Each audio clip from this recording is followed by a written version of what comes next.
Ayan, good morning po sa lahat.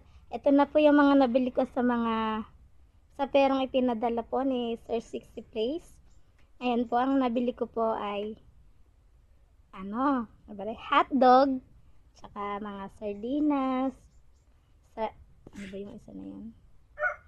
Argentina, itlog, at saka yung ulam po namin, sitaw, at saka bigas. Ayan. Thank you so much, Sir 60 Place. Bless you more. Thank you, thank you. Thank you din po, Ate Merns, sa pag-send po ng aming prize. Thank you so much.